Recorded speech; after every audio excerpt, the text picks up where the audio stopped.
some time to digest everything. The Bills season ending in the divisional round again, in the playoffs again. We'll say that.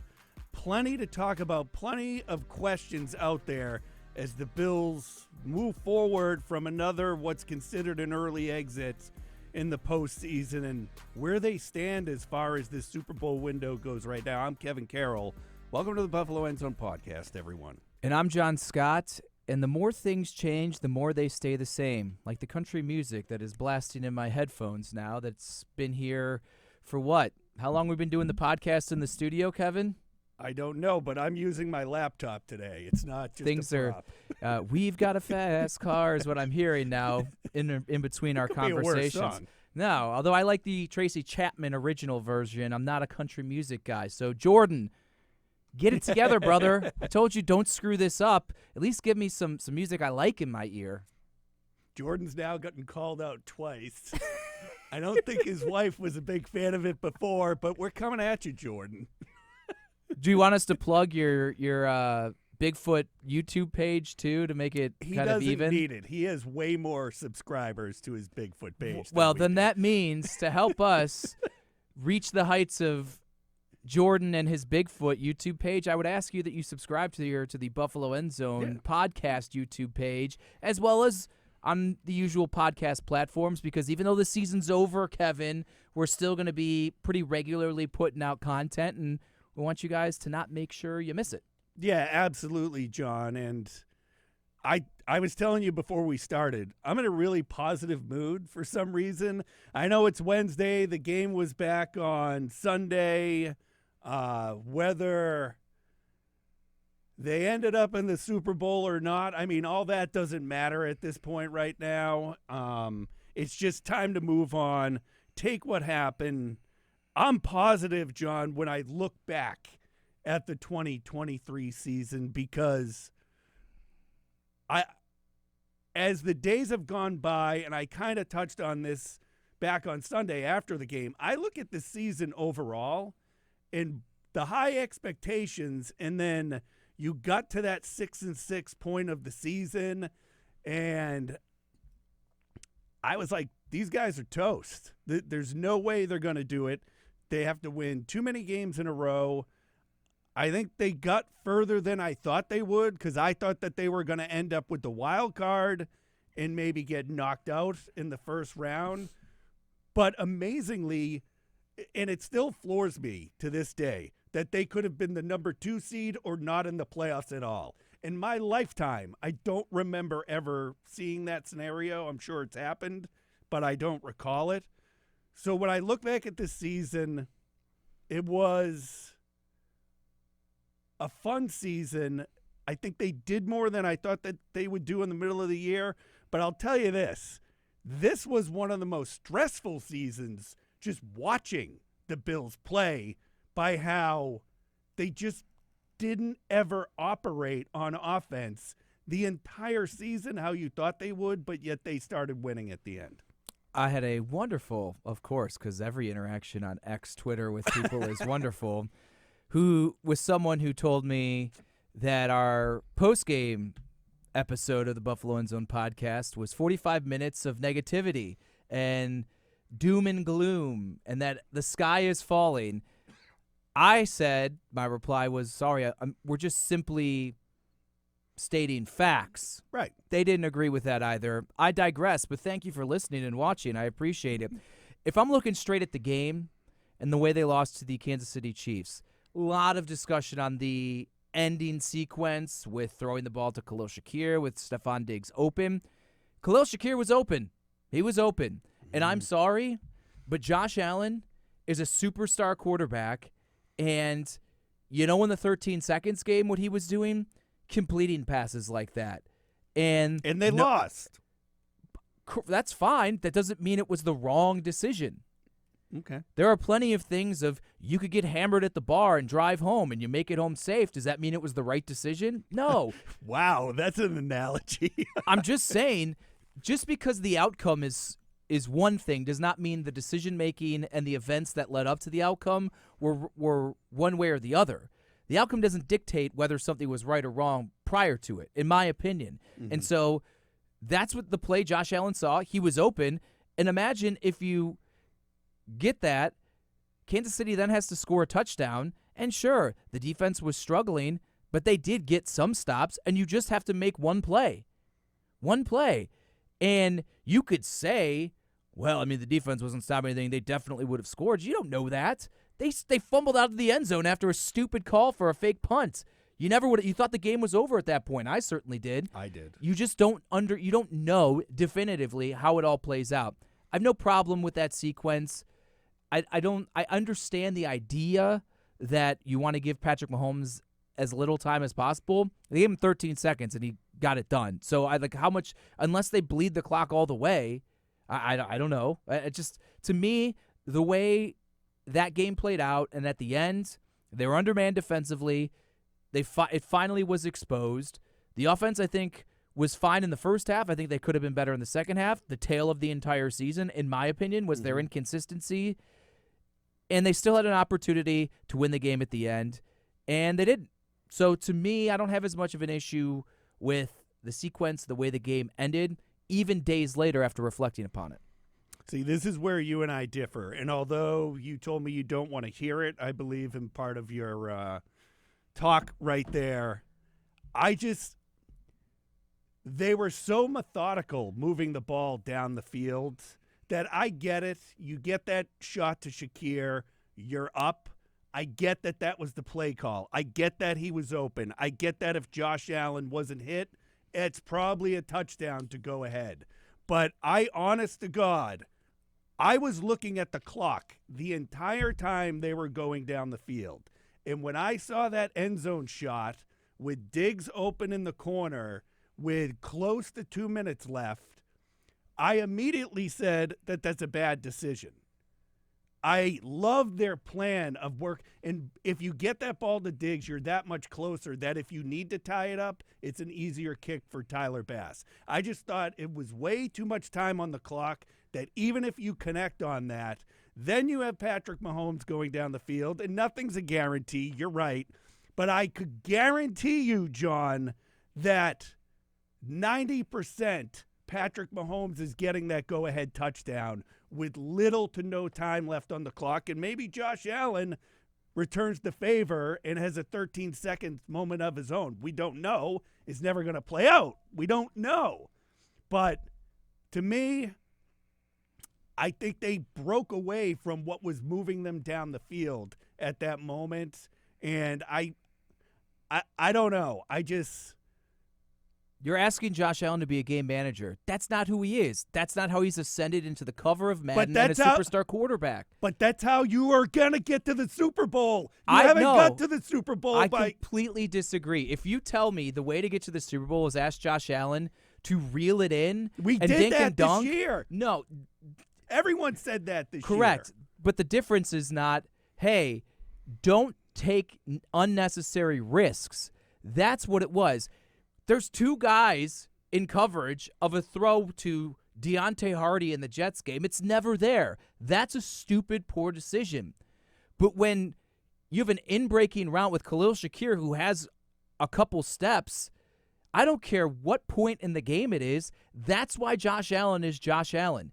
Because 9 times out of 10, he's going to make that play. And you know how many quarterbacks in the NFL can make the plays that Josh Allen can make? Like 1 or 2. And they lost to one of them. To me, to boil it down and say, Josh Allen should have just dinked and dunked it down there, regardless of the fact that there was a play to be made to definitively take the lead and force the opponent to score a touchdown with under 2 minutes to go, and instead take a check down, maybe get the first down, just to bleed more clock and potentially just tie the game later. Like, to me, that's what's the point of having Josh Allen if that's the mindset? Hey, knowing Stephon Diggs, maybe he even drops that pass if he dumps it off. I'm just saying, John, with the way the Bills' defense was, I thought the game plan the entire night was to take what the defense gives you and keep Patrick Mahomes off the field. I think if there was over 3 minutes left, I'm not saying the same thing. I think with around 2 minutes left, you're putting your defense in the worst spot possible But again, this is all what ifs and blah, blah, blah, blah, blah. And But my initial reaction was Stephon Diggs is open. That was a risky throw, and I haven't changed my mind since then. And, we can agree to disagree because no one's going to tell me otherwise. That's fine. And I disagree with your view of the season as a whole. It was underachieving. It was a failure. To me, I don't care where you were at the middle of the season and what you ultimately got to at the end. You never should have been 6-6 to begin with. It was unacceptable to lose to the Jets the way they did, the Denver Broncos the way they did, the New England Patriots the way that they did. You win even one of those. Every year you have some funky, stupid loss. I mean, it happens to every team. But to have 3 of them like that, and nearly 4 with the way things went with the Giants game, they never should have been in that point. So I don't want to give them too much credit for digging out of a hole they never should have dug themselves into to begin with. To me, yes, they weathered a storm, and sure, it was impressive, the teams that they beat and stuff like that. But to me, simply leaning on this, well, they were 6-6, and they were able to not only get into the playoffs against the odds, but get in as the division champs and the 2 seed. I don't care. I don't care. To me, at this point of this run that they are on in this window, if you're not even making it to the conference championship game, then it's a failed season. Say they made it to the conference championship game. Say they made it to the Super Bowl and lost. Would you still be saying they should never have been 6-6 and that this season was a letdown? I mean, no, I would say what they did was even more impressive with the defense, in that shell of a defense, that JV defense that they trotted out there against Patrick Mahomes and the defending Super Bowl champs. They had no shot in that one, and Josh Allen got them to the brink of actually winning a game that I thought was over with after the first drive of the second half. If they make it to the conference championship game or to the Super Bowl, it would, again, the results, getting there does not change my opinion. They still should have never been 6-6. They could have won the whole thing. And it still would not change the fact that the Jets' loss was horrible. The loss to the Patriots was even worse. The Denver loss was bad. They put themselves in a position they never should have been in. And the irony is, I can give all the credit in the world for what Sean McDermott did with the defense and how they navigated these injuries.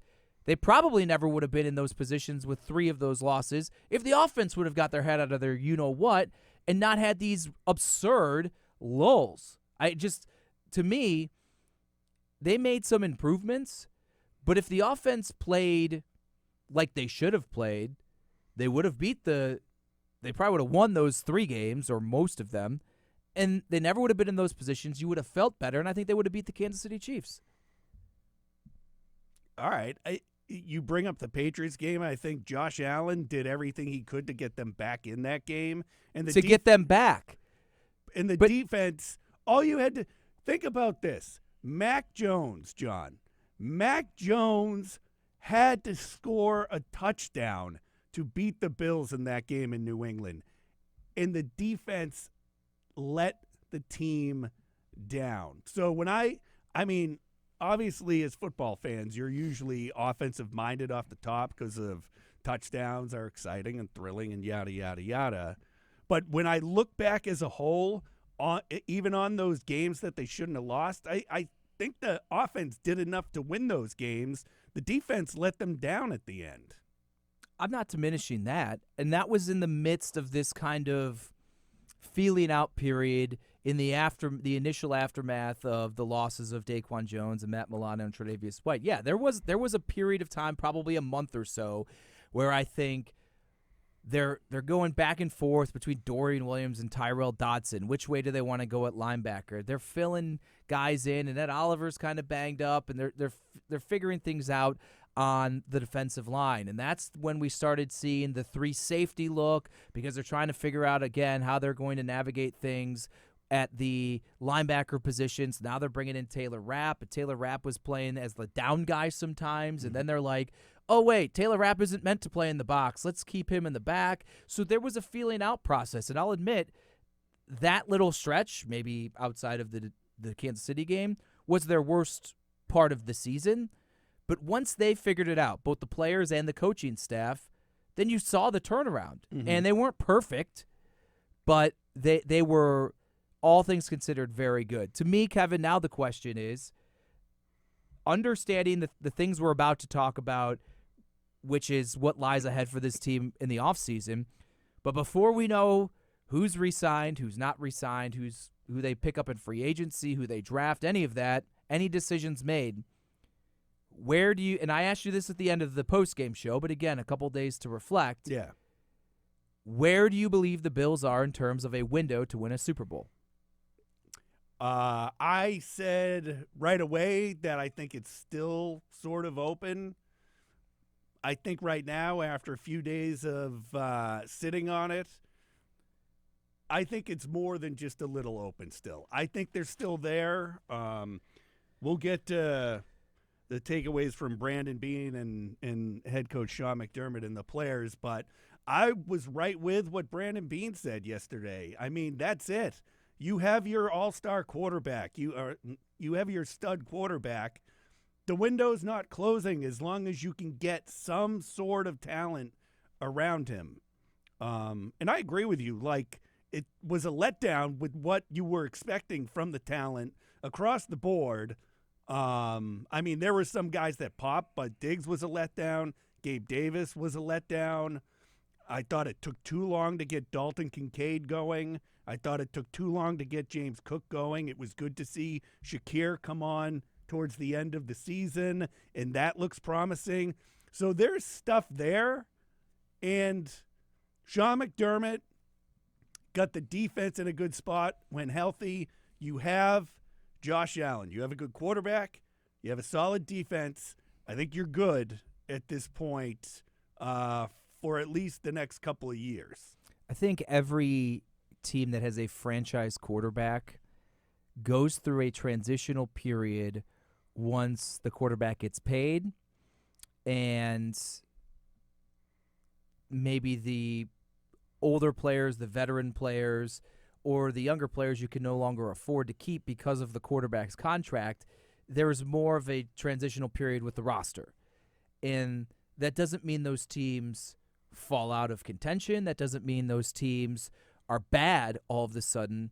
They're just not as strong as they were under the quarterback's rookie contract and as they ascended. So you look at teams even like the Seattle Seahawks under Russell Wilson. They make it to 2 Super Bowls, win 1, and then they had to go through a transitional period because they couldn't keep the likes of Richard Sherman and Earl Thomas and all of these other players on defense, that Marshawn Lynch on offense, that they had rode to prominence. Mm-hmm. They weren't able to do that. You could even look at the Chiefs here. They were not going to pay Tyreek Hill. And yes, they won the Super Bowl last year, which is the irony here. They found it. We'll see what they do this year. They maybe are just a little different beast, similar to what New England is, of they're not as good as they were when they were winning titles, but they're still churning out success. Mm-hmm. And maybe the Bills can do something similar to that, and the Chiefs just are better at it, you know? But I feel like as long as you have Allen, and this roster is not devoid of talent even with the decisions that they have coming, I don't think it's closed by any means. But I don't think it's as open here. I mean, maybe the door's like halfway closed just because you're not going to have 2 all-pro safeties in their prime anymore. You don't have an all-pro cornerback in his prime. You do not, it appears, have an all-pro wide receiver still in his prime. These people and pieces that are so critical to the ascent over the past 3 to 4 years, they're not there. They're not the same players. And as of right now, you don't have supplemental parts to almost be the next ones that are in those positions. Right. And so to me, that's why I'll say it's kind of halfway. And with Allen, it'll always be halfway, in my opinion. Because he took an offense that was underachieving and kind of, once again, making things hard.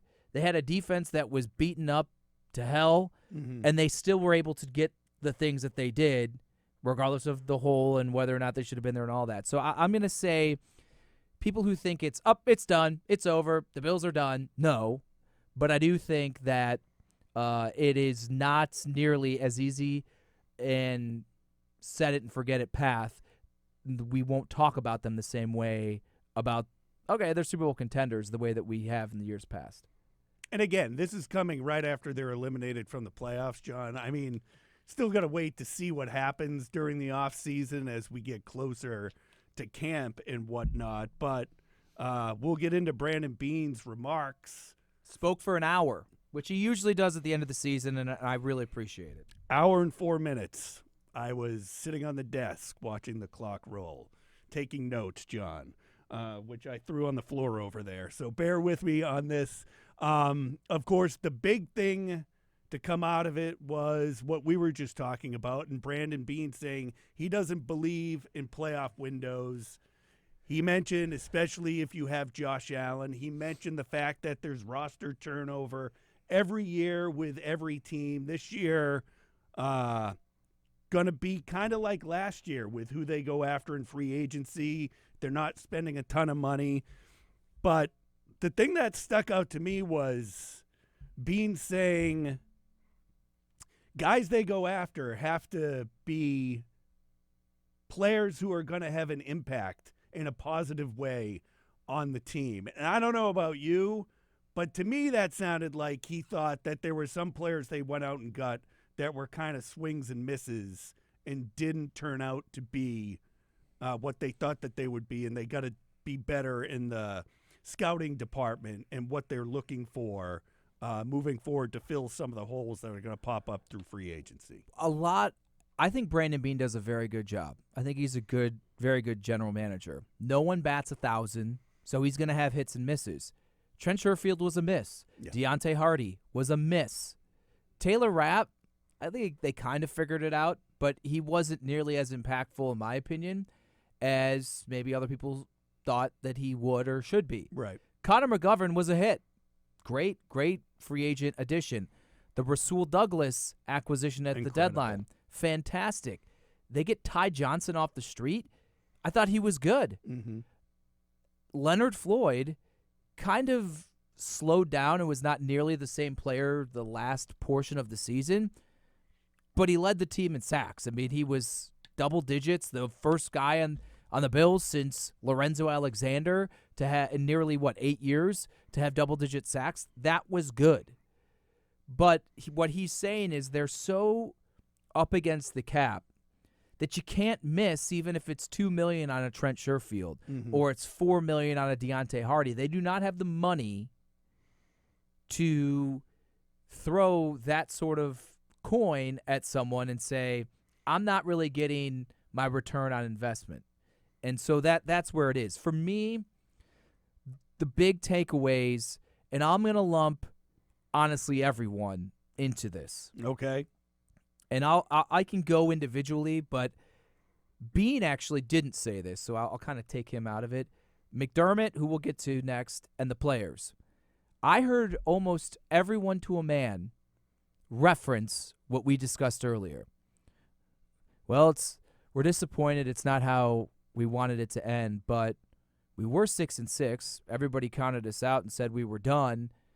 And then not only did we make the playoffs, but we won the division for a fourth straight time, and we're the number 2 seed. Sean McDermott made a point in his introductory remarks to say, hey, this isn't what we wanted, but we have won the division 4 years in a row. We have won double-digit amount of games for 5 straight seasons.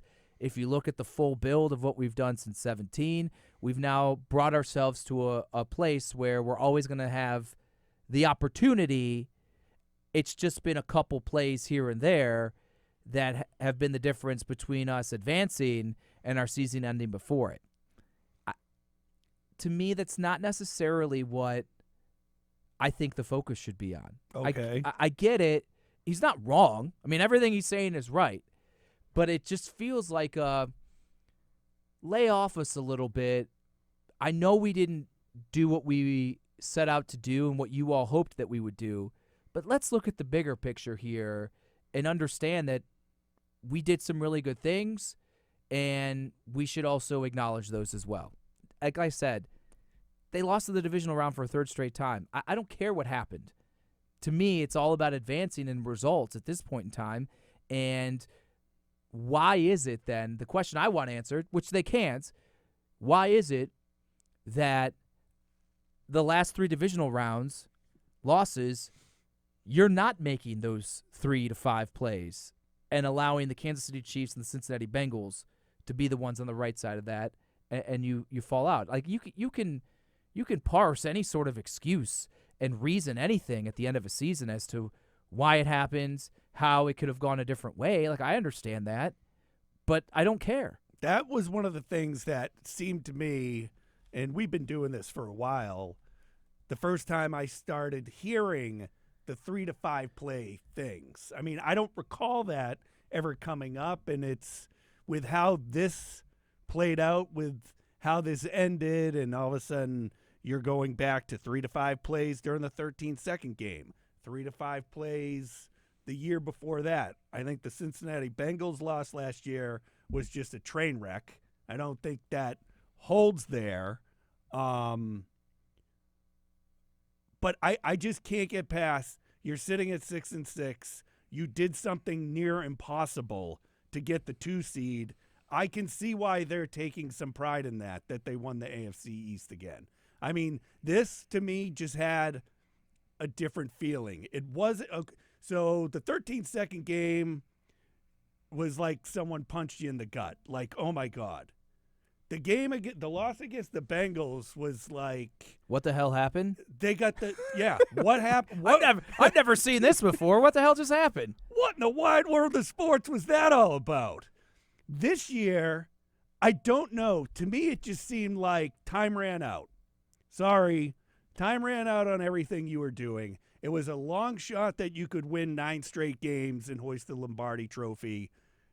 I just felt with each win they had during the regular season, it was coming to an end at some point in the postseason. To me, propping those accomplishments up from where they ascended from the pit that they put themselves in, and then even going farther than that and explaining how great things have been in this 4 or 5 year run is a direct response to a large group of people want Sean McDermott fired because they're unhappy. There's some even more reactionary fans that are like, just blow it up. Which is total insanity. Right. Blow it up. This group stinks. They can't get it done. They choke. We need a new head coach. We need all of this. Now, I could be there next year if that's this a different unfolds again. A different conversation. So I feel like for a group of people that says they're so unaware and don't pay attention to the outside noise, to me, everyone, players, Sean McDermott and others, making it a point to seemingly always reference that when asked to reflect on the season, seems like that was the message, leaving the building, dispersing for the offseason, and that's at the front of mind of like, hey, don't give us too hard of a time. We've done all of this stuff. Yeah. And without saying it, it's also, let's also not forget about 17-year playoff drought. Look what we've done since. It could be worse. And it doesn't mean that it still can't get better. Off the jump, didn't McDermott say, well, since I got here, we've made the playoffs 6 or 7 years? Correct. Like right off the jump, that's what Sean McDermott said. And they're not wrong. So, but Right. to me, that was that. I was like talking to other media people after Monday's locker cleanout. And then I mentioned it again yesterday of like, this is just, it stood out like a sore thumb to me. And so if we're talking about locker cleanout conversations and McDermott and Bean postgame or postseason remarks, that is what stood out to me the most. There's other things like Bean kind of giving a hint of, hey, we don't have a lot of salary cap. We can't screw around and give away contracts. We're going to have to do restructures even though I don't like it. That's just the reality of things. But we're not mailing it in. And then, let me go to Sean McDermott notes, which were a full page because he spoke for like 45 minutes. The main thing was this. Sal Capaccio is a great question because so many people, like you kind of mentioned with the way it played out on that final drive against Kansas City, this idea of Sean McDermott is the defensive coach, so he has been telling Brian Daboll, Ken Dorsey, and Joe Brady, we need to run the football, we need to control the clock, Right. This is how we're going to win the game. And McDermott at least says that, hey, I cut my teeth, and my mentor is Andy Reid. Mm-hmm. And Andy Reid is going to the Hall of Fame. He didn't say that, but I'm saying it. Andy Reid's going to the Hall of Fame because he's throwing the football with Donovan McNabb and now with Patrick Mahomes. Like, that's the way he's been successful, is not running it through Isaiah Pacheco, even though I kind of did against the Bills, not running it through Damian Williams. Yeah, he had a good game, but that's not why they won the Super Bowl, was Damian Williams. LaShawn McCoy, Brian Westbrook, like, they're fine, good players, but this is not why Andy Reid has made his hay and is going to the Hall of Fame. It's because of passing the football. And so McDermott says, hey, I believe philosophically the offense, especially with a quarterback like Josh Allen, should be throwing the football to win. Now, I guess the question is, do you believe it or not? Because I think it would also be fair to say, okay, Sean, you're saying this, but then why do your offenses seem in certain moments to want to revert back to the run? I really have nothing to add to. I mean, that was my whole big takeaway sitting out on set during the press conference taking notes, was that whole thing about the offense and him being a defensive-minded guy and a guy who came in and wanted to run first, ground and pound. And then my mind takes me to when he was first here and Tyrod was quarterback, and, you know, they would run the ball more and take shots with Tyrod. But then Josh Allen comes into the picture, and you brought him in for a reason, and then Allen has that season where he just explodes. And there were times, but I thought this season, as the season went on, it was, okay, let's move on to Joe Brady as offensive coordinator. But I felt that we need to have a more balanced attack and run the ball more than we did under Ken Dorsey. I thought it showed. I mean, it worked against the Cowboys. I mean, they embarrassed the Cowboys, who they can embarrass themselves all they want anyways. But so those were my takeaways. I mean, honestly, with press conferences that you love, Kevin, you love hearing from players and coaches alike. I love an hour and 4 minutes. But to me, you take it for what it is, right? And then a lot of these comments of this philosophical thing from McDermott and other things of Brandon Beane acknowledging they need more explosive guys, I kind of just put it in my back pocket and I let things unfold.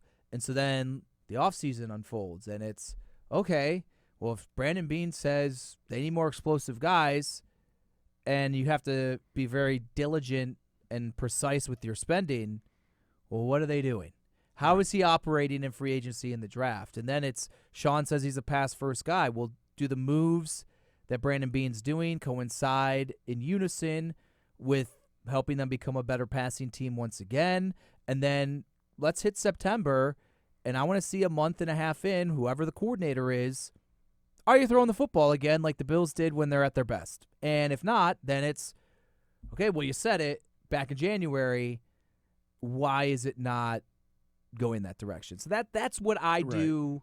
And you said it. We've been doing it a long time. So I just finished up my 10th season covering the team. Like, this is how I've kind of learned to digest what I hear in these press conferences, and I kind of just put it in the back of the brain. One of the things before we move on that stuck out to me, because I've had it in my head that they were going to move on from Dawson Knox.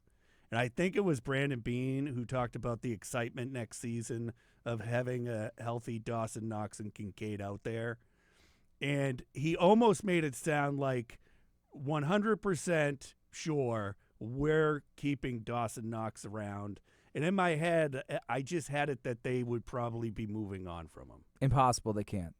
$20.28 million dead cap. If they released him before June 1st, it goes down to 11.7, and they only saved $2.6 million. They're not doing it. And I'm the one who asked about, maybe it was Sean, or I think it was Sean, of the unison, how they saw that evolve, because they they force-fed 12 personnel to start. I don't think it worked. Knox gets hurt. Kincaid flourishes. Knox comes back, and he's almost relegated strictly to a blocking tight end. But he's a blocking tight end with a $14.3 million cap hit this year. What he screams of, and this will step a little bit on the toes of what they're going to do, with the offseason moves. He's a restructure candidate. You can't have a guy who's going to be second fiddle in the tight end room with a $14.3 million cap hit. It just isn't going to happen. So I see him as a restructure, and we'll see from there. But to me, the top questions, Kevin, are at all three coordinator positions, and that's a rare spot for this organization. They haven't been with that much uncertainty in the Sean McDermott era. I started with the offensive coordinator. I think I said after the game initially, and I'm not too far removed from it, that I actually think, as much credit as I will give Joe Brady, the offense was improved.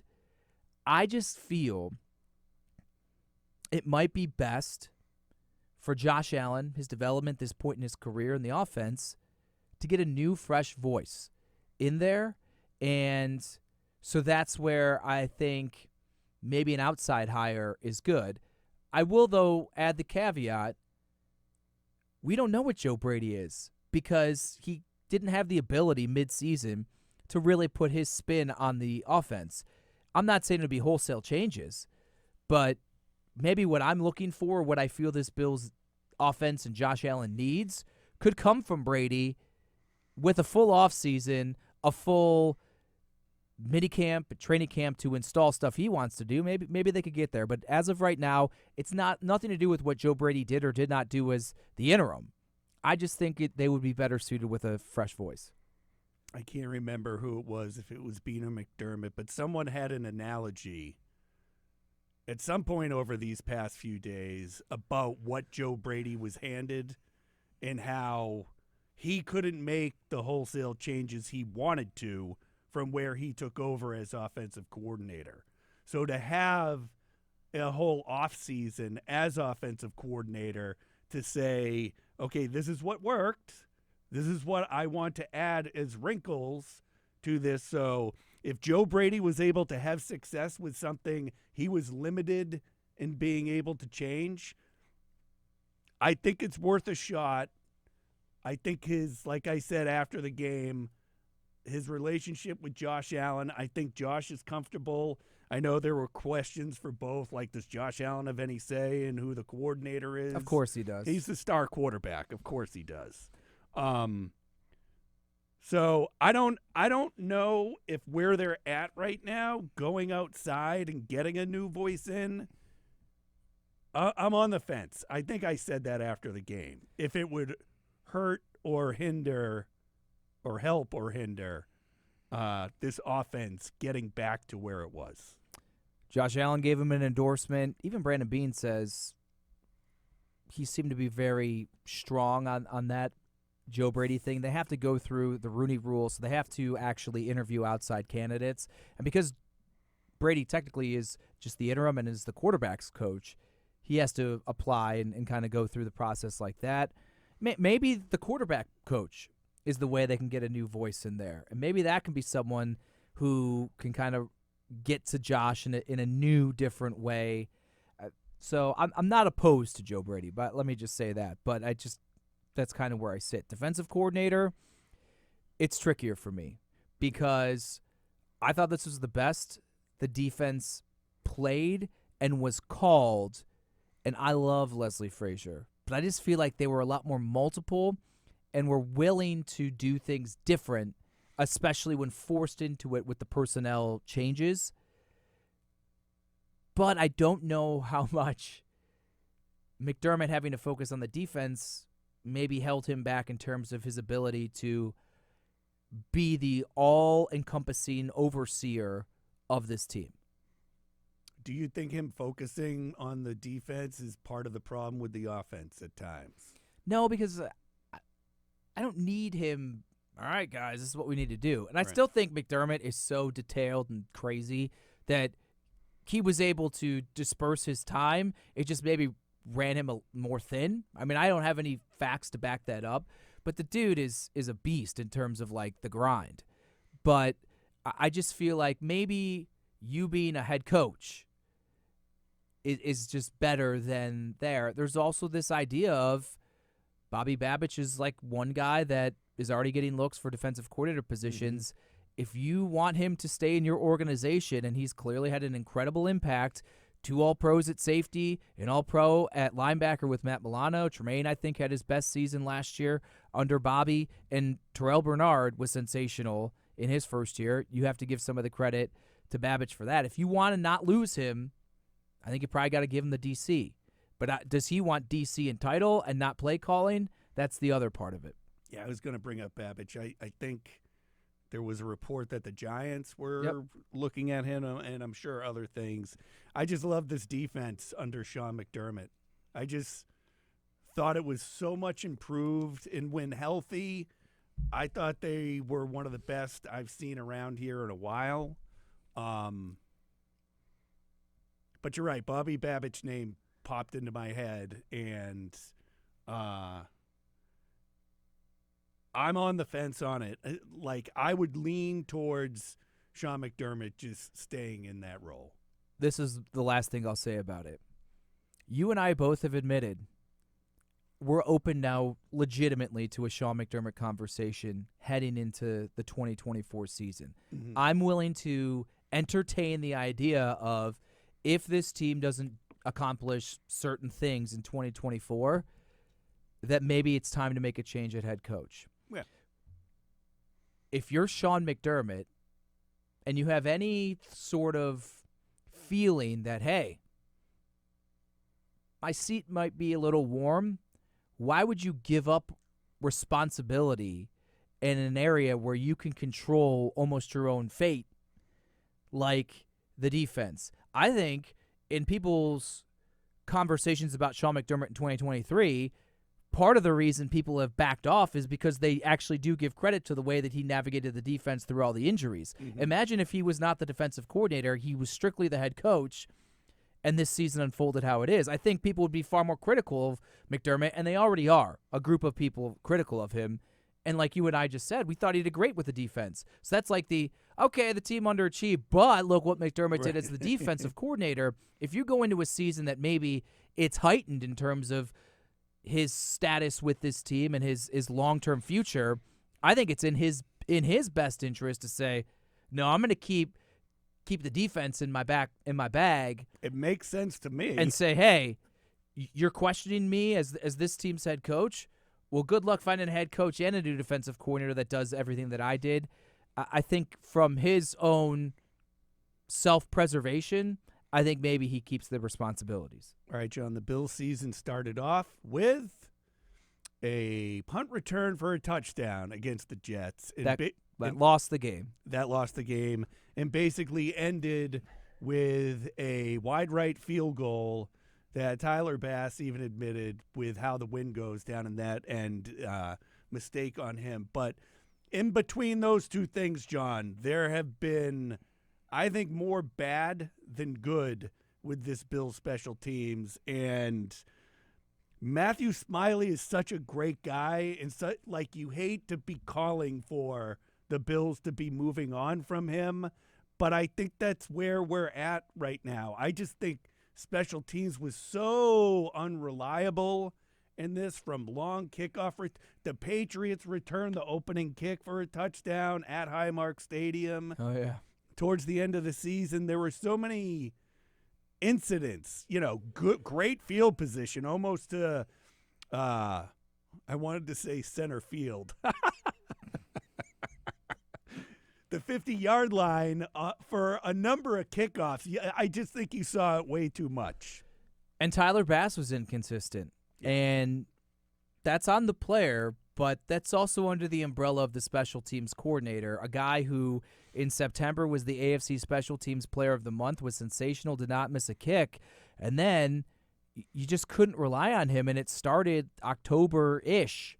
And it went through the whole season. I mean, there were moments where you're thinking, we're back to his rookie season where it was, okay, we know he has a big leg, but can he make him inside 50? And he was struggling. I mean, the week before against Pittsburgh, missed one is blocked. Right.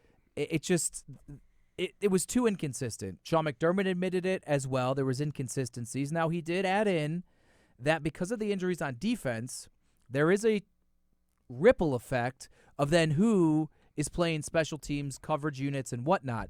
So, for instance, Damar Hamlin's the one who does the fake punt because he was the up man. Damar Hamlin was not active for, 2/3 of the season? The only reason he's active is because Taylor Rapp is hurt. So if Taylor Rapp isn't hurt, Damar Hamlin is not in there. I'm not saying the play unfolds differently or it's Damar Hamlin's fault that they didn't succeed on the fake punt, but it's a different person in there. And on these long kick returns, because of the injuries, maybe guys like a Cam Lewis or some others that are typically on special teams maybe got taken off of it and other guys were put in their place because they have a more prominent role on the defense. Mm-hmm. I didn't look at the tape. I don't know one for one and all that, but that's the way McDermott explained it. Still, I like Matthew Smiley, did a great story on him and his great service for this country with a salute to service stuff and things like that. He was in, I think, the Air Force. So I respect him. I think he's great. He did assume some extra responsibilities with McDermott as the defensive play caller on game day on the sideline to kind of work that. But I think you just got to get a new voice in there because I don't even think their special teams last year were all that great. No, they weren't.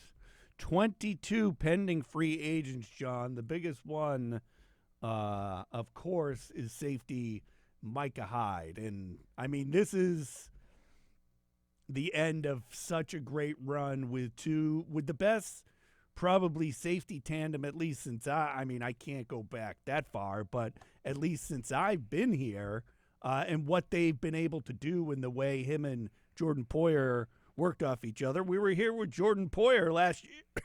Excuse me. We thought he was going to be gone and he was back, but this time I think the duo is broken up for real. And I think the biggest thing is, honestly, in my heart, I think Micah Hyde's going to retire. I know we even had this conversation when he was starting to deal with the stinger stuff this year, but the way he talked about the neck injury last year and then these stingers that were excruciating, that held him out at points, and he's a really big family man. 11 years he's made the playoffs 10 times. And I just think at this point in his life with two young kids, he's accomplished so much. And he even added of the challenges of the mental side of it, of getting ready week in and week out on top of the physical. To me, as someone who's known Micah for a really long time, which he loves to point out, I knew him in high school when he was a high schooler. I just feel like it's not really the Bills are losing him to free agency. He even said he hasn't even thought about if he wants to play going to another team. So that's where I think it's kind of just the retirement or whatnot. So that's where I stand there. I know there's some questions about Jordan Poyer, who's not a free agent. He signed a 2-year deal last year. I tend to believe that they're not going to want to do wholesale changes at the safety position. So I'll just throw that out there. But this would be a good opportunity to plug that this show is like an all-encompassing kind of one. Right. Starting next week, we're going to go position by position, and they're going to be shorter episodes, and so we'll touch more on the safeties position and all these other ones, but that's just a quick hitter on safety. Gabe Davis is one that I think he's gone. I think it's as much of maybe Gabe wants a new opportunity, a bigger opportunity, a good thing for a fresh start, as maybe the Bills want the same thing. And then the defensive line is something we've discussed even dating back to going into the season of, hey, the only people that are signed beyond 2023, so for next season, are Ed Oliver, Greg Rousseau, Von Miller. I mean, that's it. And so Leonard Floyd, what do you do with him? He's 30+, and he had a great season, flamed out a little towards the end, but as Brandon Beane explains money-wise, can you afford to pay him? Can you afford to pay Daquan Jones now that he's, I think, in his 30s and things like that? A.J. Epinesa has gotten better, but what's his market value? Is that a guy you pay $8 million to? I don't know, one, if you should, and two, I don't know if you have the money to make those types of decisions. At the same time, you can't, at any position group really, just make wholesale sweeping changes right, and leave yourself these holes or bargain shopping even though Brandon Beane says we're going to shop in a lot of the same stores we did this past offseason. But, like, Micah Hyde, I kind of put him in the retirement, but Gabe Davis, Leonard Floyd, Daquan Jones, A.J. Epinesa, those are like the key names. And honestly, while the Bills have made it a priority to bring guys back, they did not say that this year. They did not say, well, our priority is always to bring guys back. That really was not ever uttered in any of these end-of-season remarks. Yep. And I don't know if it should have. Again, this wasn't a lost season, but maybe it's time to get younger, cheaper, and faster, and begin the evolution and change of this roster at certain positions. Well, it's going to happen eventually, and now seems like the time that it's going to happen, John. Bills have positions of need, I mean, one of the big talking points over the last couple of days was an explosive wide receiver or a big play wide receiver. Stephon Diggs is great, John, and, Well, even that's a question. I'll leave that for the wide receiver one. But right. But what I was going to say is, even at his best, was he ever really that guy that defenses were like, he can fly right by us? We got to stay way back. Diggs, to me, has always been a middle, intermediate route type of pass catcher. Well, who can sprinkle in the deep ball, and they either Allen missed him or he dropped it there. So what wide receiver is he dropped it. Is a no, I'm saying over the course of the back end. I know. Miami, LA, others missed him deep. To me, it's a retooling of the wide receiver group because no Trent Sherfield. We'll see what Khalil Shakir's role is going to be. I think they move on from Deontay Hardy. So you're really looking at Diggs, Shakir, and Justin Shorter is still on the roster. They signed a futures deal for KJ Hamler, a former high pick who's a burner that Beane specifically mentioned as well. But I think, it's a continued retooling of the wide receiver group. The defensive line, as I mentioned, they have to do things because they just literally don't have bodies. Safety is another one. The one good thing is, and like I said, we'll get into these more specifically. The offensive line was 5 guys that played every single game together. Mm-hmm. So it's, for once recently, it appears they might have to do some contract stuff, but it appears, all right, don't have to worry about the offensive line. Linebacker, don't think they have to worry about linebacker. Cornerback, even with Tre'Davious White, I don't think you really need to worry about cornerback because you're still flush with guys on your roster that you're committed to, whether that be Christian Benford, Rasul Douglas, Tre'Davious White, Kyer Elam. Right there, I think you can figure it out with those 4. So that's where we talk about windows and things like that. It's not doom and gloom, let's blow it all up, because they do have critical spots in full position groups where it's like, we good. We good. And quarterback, obviously. Backup quarterback. With how the NFL played out this year, get a good backup quarterback. Just saying. AFC Championship game, John, is being played, whether Bills fans like it or not, with the Chiefs at the Ravens. I believe, and I haven't actually checked, but I believe that's the early game. Yep. On Sunday. Ravens -2.5 going into this one. Sounds about right, John. AFC Championship game. I am not a fan of either one of these teams. I do fall into the category of sick of the Chiefs being in the Super Bowl all the time. But I also think that the Ravens are just that much better. I think the Ravens make this thing look easy at the end of the day. Trying to convince myself that how the Chiefs can win this game, but the Bills got crushed because they were crushed at linebacker. That is the strength of the Baltimore defense. With Roquan Smith and Patrick Queen, those guys are ballers. And so I'm not as set that Isaiah Pacheco can rip off runs the way he was doing, because I think guys at the second level can mitigate some of those breakdowns the Bills had. And I think the middle of the field and Travis Kelce cannot be as dynamic with those two guys in the middle. There's other talented players across the roster. I'm not overly impressed with Baltimore's offense. I know Lamar Jackson's going to win MVP. Zay Flowers rules. Yeah. Just imagine if that would have worked out for the Bills.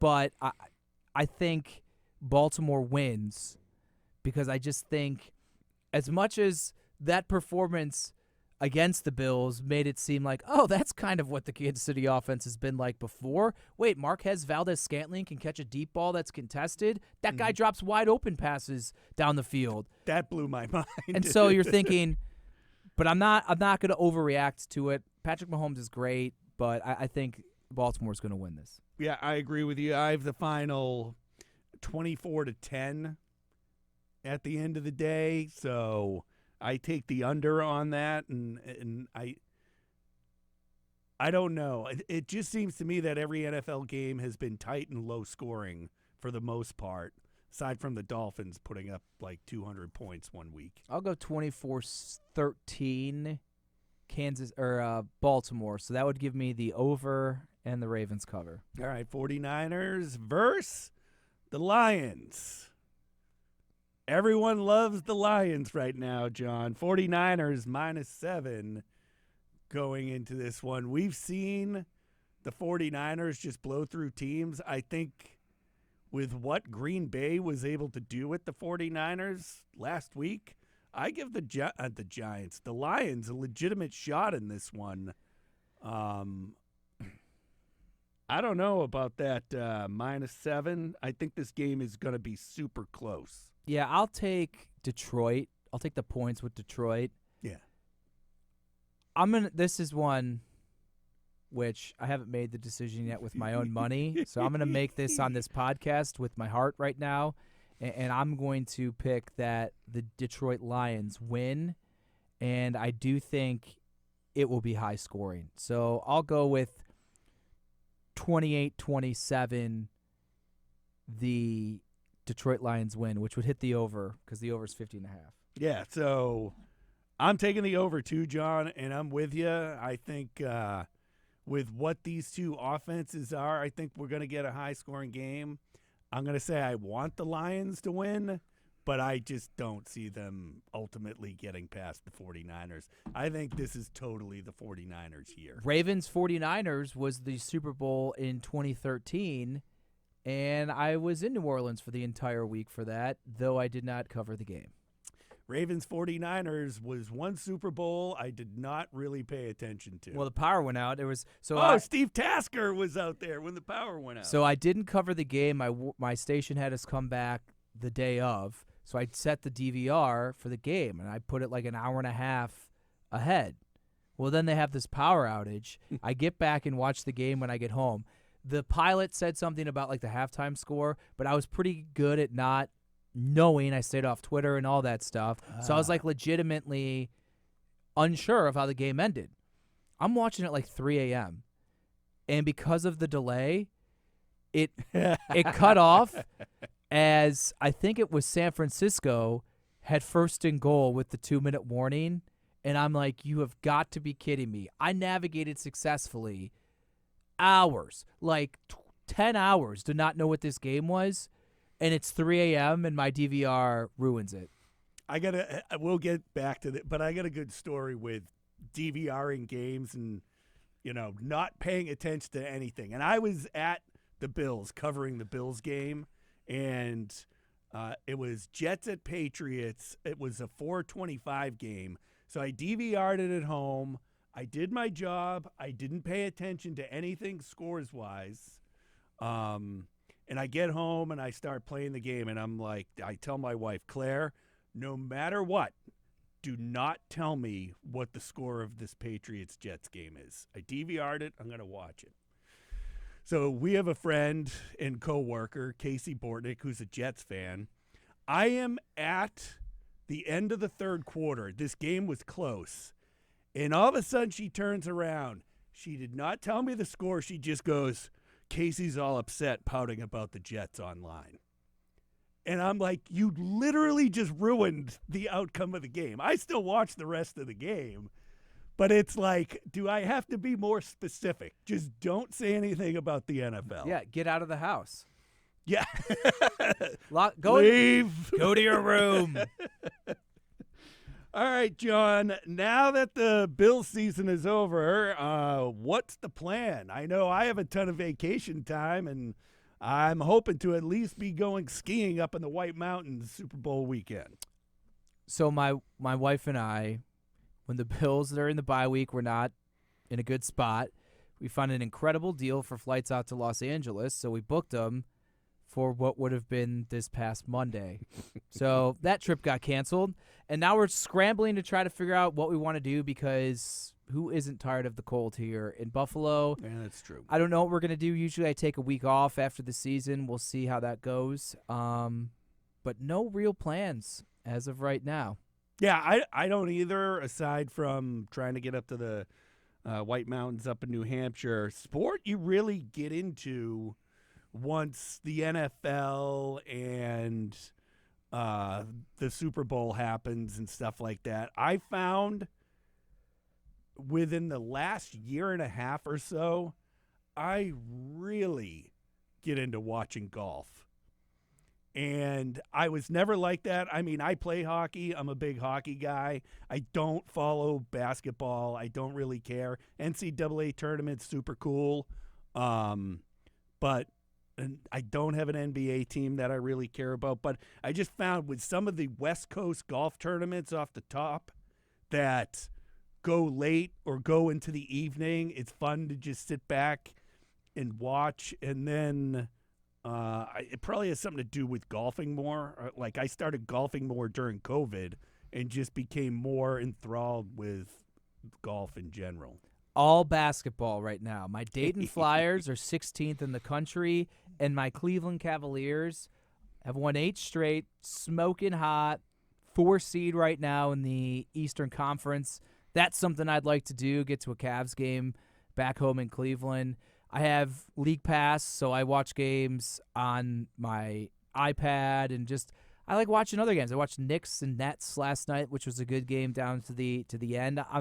I've developed more into an NBA guy, and then again, I try to watch every Dayton game that I possibly can, because I'm forgetting that this college football season just even existed. So, That's where I'm at. I've even really honestly before this, but I was starting my transition into basketball mode, and I'm fully there this week and moving forward. All right, Joel Embiid scored 70 the other night. I mean, the NBA rules. I just can't do it, man. I grew up playing hockey, lacrosse, and football. That is something I won't waste my time with, the Sabres or any hockey. Sabres are reaching a tough point right now. They're John. reaching one? I mean, don't you talk about them? They've been at a tough point. I don't think I've really talked about the Sabres in a while. But that's a conversation for another day with what's important and what's not. Baseball Hall of Fame, John, super important. More important than anything we've ever talked about. Yeah, I think so. So important that I didn't even realize the announcement was coming out this week. But yet here we are. What do we got here? Adrian Beltre, Todd Helton, and Joe Mauer. I know all of them. Yeah. Awesome players. That was when I was really into fantasy baseball, and I could rattle off any teams, starting lineup, and all of that. I used to be like I love baseball at my core above anything else, but the stupid Major League Baseball blackout rules make it so I can't watch my Cleveland baseball team. We've heard. And just in general, I'm not there. So you talk about like I'm now NBA guy. I'm not MLB guy. I'll watch the All-Star game in July and be like, who in the heck are 2/3 of these people? And it's embarrassing to me. Like I'm embarrassed for myself that I don't even know the best players in baseball. That's how far I've fallen off. I do the Immaculate Grid every morning, though, for the baseball. Mm-hmm. And I do basketball and football, too. But I love digging deep into my 90s of different guys that are in there. It's Sorry. They're at like 250 grids so far. I mean, it's been going on for a while. Still love it. Still, my friends and I still text each other with our results and things like that. So some good ones. It's good to find like these old names. Matt Stairs, Royce Clayton. Old baseball. I'm with you. I haven't watched baseball in 2 years. Like sat through an entire game. I am going to sneeze again. Well, we should probably wrap things up, John. But, yeah, I don't know. I mean, I haven't really been interested in the MLB Hall of Fame in forever. I mean, I feel like the steroid talk is still there, but it's like not this prominent thing. A lot of those guys have come and gone in terms of their place on the ballot. And I am interested in seeing people's ballots. Mike Harrington is a local writer for the Buffalo News. He has a ballot. I always enjoy, now that the voters have made their ballots public, and they usually all write articles explaining their decisions. So I find it interesting. And these are the guys, again, these are the guys that I grew up with. So I like this part of it. But in 10 years, I'm going to be like, who the hell is this guy? Why? And I think also just naturally, it's like the NFL parameters of, like, what are the numbers that get you into the Hall of Fame as a football, the Pro Football Hall of Fame? They're now different for baseball. Like, guys aren't getting 500 home runs. They're not getting 3,000 hits. They're certainly not getting 300 wins. So now it's like, wait, this guy won 208 games. He's going to make the Hall of Fame, or 178, or he has 2,022 hits or something. Now, Beltre's not like that, but some of these other guys will be. Former Red Sox star. He played for one season with them. He played for a lot of he's a great immaculate grid guy. Adrian Beltre, Nelson Cruz, they're like legit played for like 6 to 7 teams. All right. Well, like John said earlier, we got some mini versions of the podcast coming up where we're going to go through the different positions and how the Bills are going to look and address needs during the offseason. So that's coming up starting next week. As always, thank you for joining us, everybody, for the entire season, both the post-game podcasts, our weekly podcast, getting you ready for everything. John, I will be here for the most part. We do take a vacation, but usually at least you can count on it every Wednesday during the off-season as well. So for Jon Scott, I'm Kevin Carroll. As always, thanks for joining us.